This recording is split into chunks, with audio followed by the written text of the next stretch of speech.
Welcome to Forscore Friday, where I share my favorite app for my iPad and answer your questions along the way. Today we're going to build off of last week's Fourscore Friday, where I shared how you can add buttons to your music to create extra page turns that get back to a certain spot in the music, or really you can configure those buttons to do anything. But will these buttons work with a Bluetooth pedal? This is my favorite Bluetooth pedal, the Donner Page Turner. So we're going to go forward in the music. Here's the button. It doesn't do anything. So unfortunately, it is a little difficult to pair these buttons with just any Bluetooth pedal.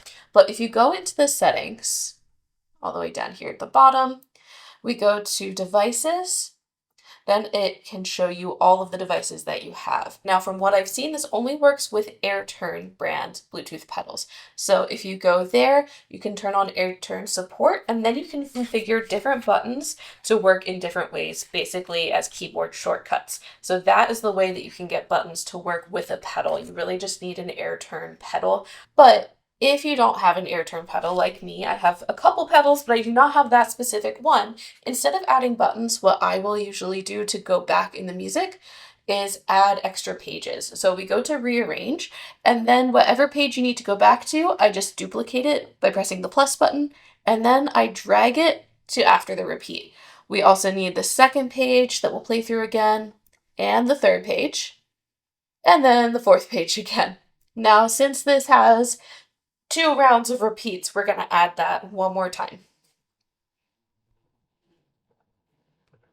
Now we're finished, so we will just save this. You can either save or save as, depending on how you want the score to be saved. Now, let's pretend we're playing through this song. We play the beginning, the first page, we go to the second page, we go to the third page, and we go to the fourth page where there's a repeat. Now we're going to go back by going forward. Now it takes us to the first page again. We play through that, we play through the second page, we play through the third page, and we get to the fourth page, which we repeat again. So we go forward and it takes us back to the first page again. Then second page, third page, fourth page. Now we can finally take the second ending, and it's the end, and that is the last page in our score. I know that's a little bit of a lengthy workaround for this, but in my experience, it's pretty reliable because I am fine with pressing the pedal forward quite a few times. So I hope that helps you, and enjoy your weekend.